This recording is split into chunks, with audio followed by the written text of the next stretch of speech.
My name is Mal Brennan with Shamrock Gas Analysis, and today I want to talk a little bit about GPA 2166, the actual purge and field part of 2166. That's all we're really interested in. The way we pull samples here for Shamrock Gas is the purge and field method. We don't typically do helium pops or anything else like that. So for the natural gas side, I wanted to go over a little bit why we do it this way. Then we'll go to the field and we'll actually pull a sample. First of all, cylinders. We use 300cc cylinders that have a pressure rating of 1,800 pounds. Most labs will send you out the cylinder evacuated, meaning there's probably 8, 10 to 12 inches of vacuum on it. In my experience using the purge and fill method, which we're doing today, it doesn't really matter the vacuum. The only thing a vacuum really will do is tell you of the integrity of your valves. If you put your finger over the male valve and open up the valve and you can feel a vacuum on that, there's a good chance that the valves are good. If you can't feel that suction and there is no vacuum in there and the lab has sent you out a vacuum bottle, the valve's probably going to leak on you when you put your gas in there. So just be aware of that the vacuum is more for the integrity of the valve rather than the integrity of the sample you're going to catch.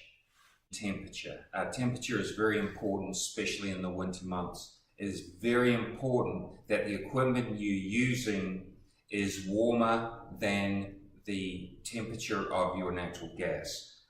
If it's not, it will condense. You put hot gas onto a cold cylinder and it's going to condense and form liquids, and that's what we don't want to do.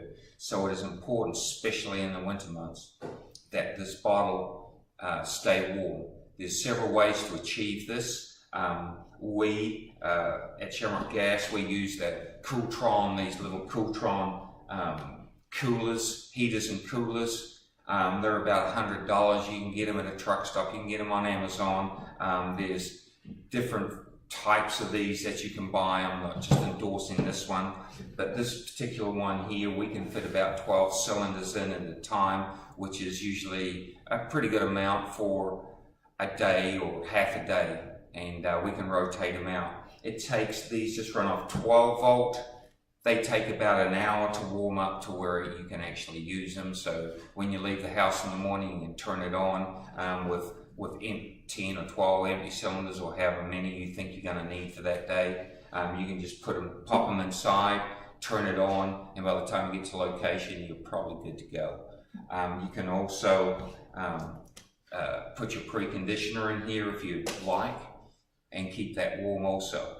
But it is very important that all of this equipment, you don't want that warm gas hitting a cold bottle. So don't have this in the back of your truck rolling around in the winter months. Make sure this is warm. The reason why we use the preconditioning units is to keep any liquids out of your gas cylinder.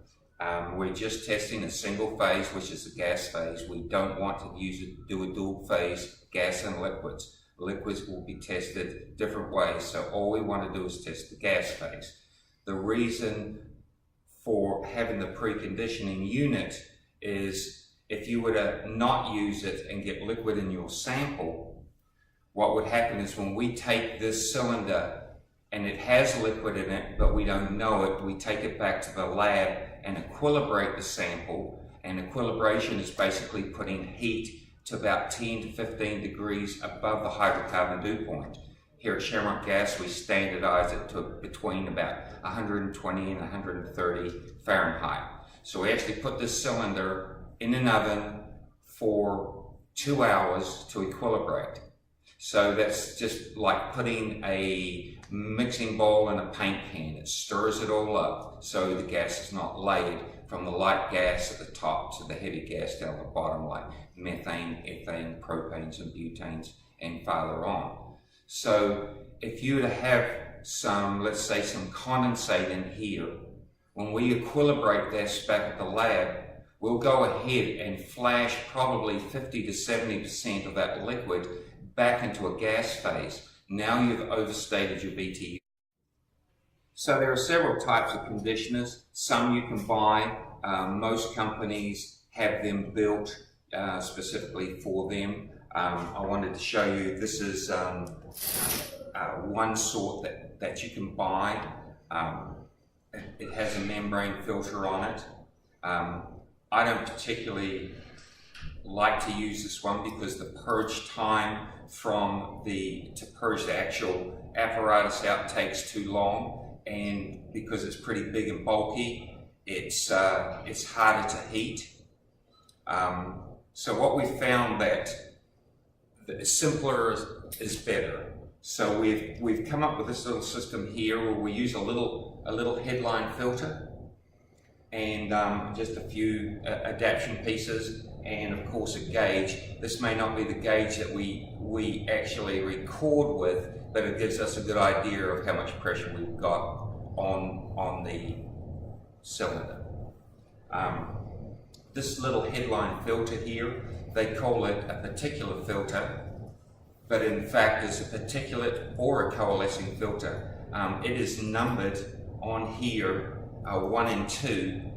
If your flow was to go through 1 and out of 2, it would be a particulate filter. However, if you turn it around and went through 2 back into 1, now it is a coalescing filter, and that's primarily what we want to keep the liquids out. So I'll kind of explain, I'll show you a little bit in here.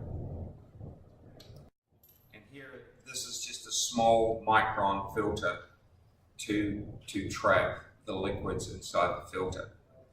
Like with any gas sample, if you go through and purge your sample too quickly, it's going to overcome any filter, including a membrane filter. So when we go through the process today, you'll see we'll refer to easy in and easy out a lot because it's very. So I like this small system right here, and the reason why I like this small system is this system is easy to purge and it's easy to clean. And of course, contamination is something we've got to watch for, going from sample location to sample location. So what happens if you actually get oil or condensate or contaminants in your actual sample system prior to sampling? You'll have to clean it. So how are you going to clean it in the field? You know, you probably don't have steam or anything like that. So the quickest thing we've come up with, most of you guys are meter technicians and you do have nitrogen on board, so you can blow out with nitrogen. And prior to doing that, I like to use electronic cleaner, carburetor cleaner, brake fluid cleaner. Seems to be all about the same.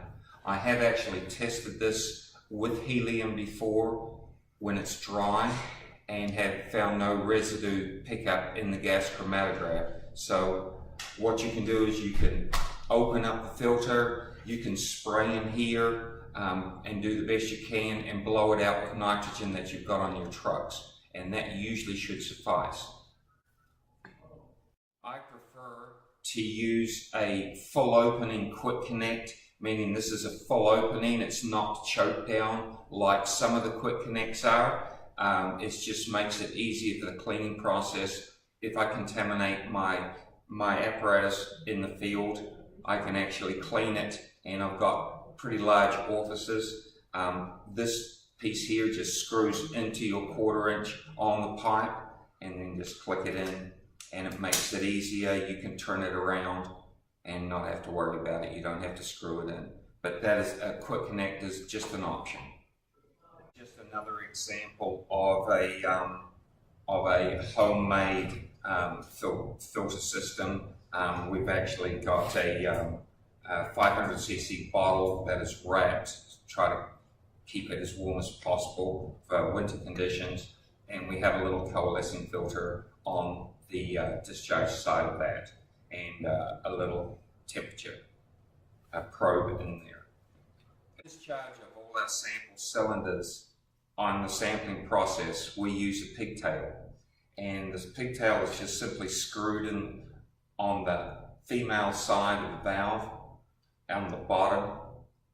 And we don't want to condense the liquid. If you open up your gas to purge it too quickly, it's going to condense in this valve on your bottle. So by putting a pigtail on here and using the valve at the bottom of the pigtail, when you crack your valve open, anything will condense downstream of your sample cylinder into the condensing part of the pigtail. So we'll actually go over the sampling procedure when we get to the field, but primarily what we're going to do is use a sample conditioner if we have determined that we need a sample conditioner, and we'll do that when we go to the field. So it's basically screwing the cylinder onto the sample preconditioner and purging your sample through the preconditioner into the bottle and purging, filling as per GPA 2166. So I also wanted to mention the purge cycles. And a purge cycle, one cycle would be opening up your source into your cylinder, filling it up, closing it off, and purging your sample nearly all the way out to it's just about at the end. We don't want to let it all out. We don't want any air to suck back in and form a vortex and suck back into the bottle. So just before it quits pushing gas out is when you shut your valve, and that is one complete cycle. GPA 2166 has recommendations on the pressure you have of how many times you need to purge the sample. We will show you this. It's a little closer.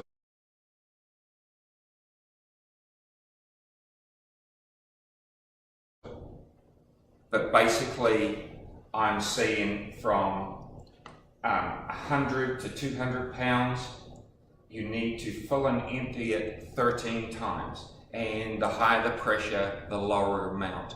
Now this is very important. You don't want to purge too many times because that gives you more chance of getting liquid in your bottle. However, you don't want to purge too little times because you may not get all the nitrogen and air out of your bottle. So it is recommended that you use 2166, the purge cycles. That is very important.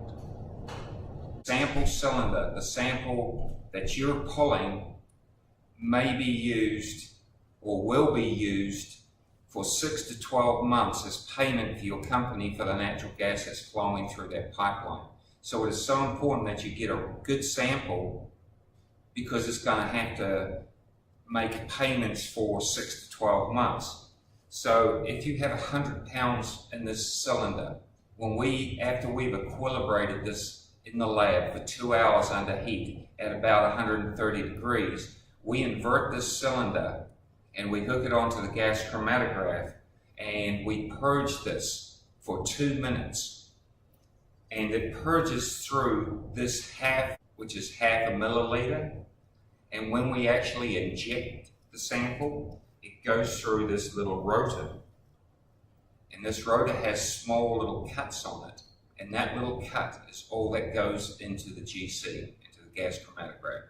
So this tiny little amount is what you are going to see in your analysis. So it's so important that you pull a good sample in the field so we can give you a representative analysis back to you.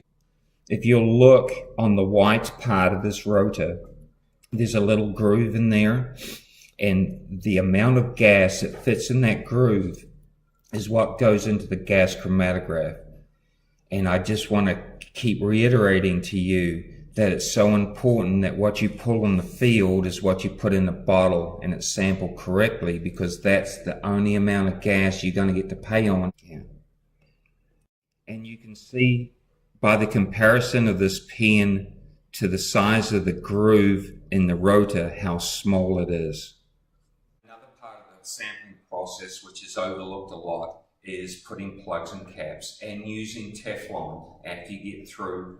Most cylinders come with a male and a female valve, so you'll have a plug and a cap that accompanies it. Be sure to Teflon it. You don't have to use a 3-foot crescent wrench to screw it down. Just a regular crescent wrench and just a little more than hand tight is good enough to secure the sample. So when you have it in your box on the way home, there is no chance of this leaking. And when we get it to the lab, we will have a sample in there. I also want to mention sample tag data, which is very important. We'd like you to completely fill it out. Most tags, whether they're from our lab or from another lab, they're all pretty much a generic, asking you for a company name and ID, pressure and temperature, who pulled the sample, is it a spot sample, is it a composite sample, and any other information that you deem necessary.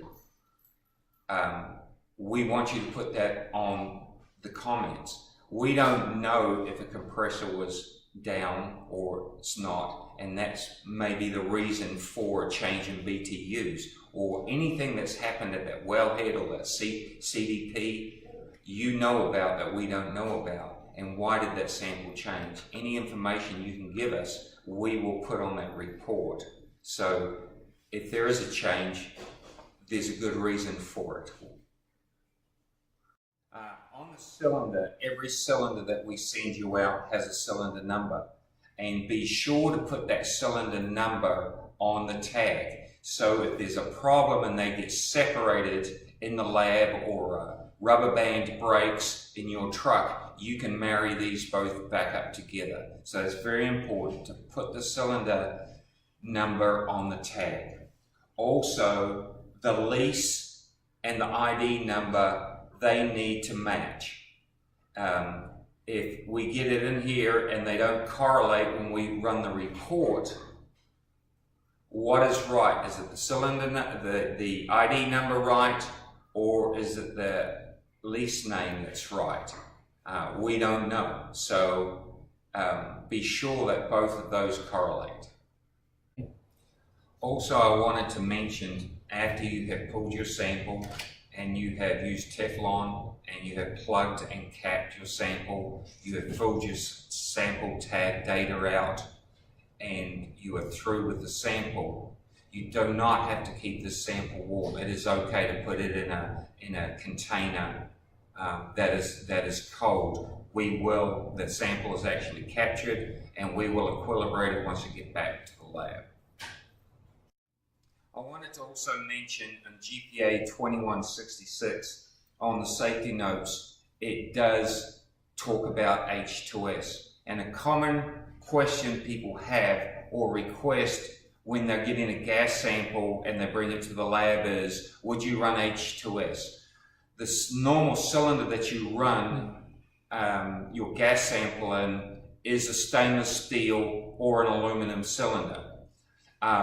We cannot test H2S in the lab if it's been run, if it's in a stainless steel or an aluminum cylinder. There's phase changing, there's permeation problems that you have. So if you want H2S, you have to use a ResTech coated or a phenolic coated or a Teflon lined cylinder. This is a ResTech coated cylinder. You can see it is a purplish green looking cylinder. It's very easy to tell that it's not a standard stainless steel cylinder. So you have to use a coated cylinder if you want H2S run in the lab. So I just wanted you to be aware of that.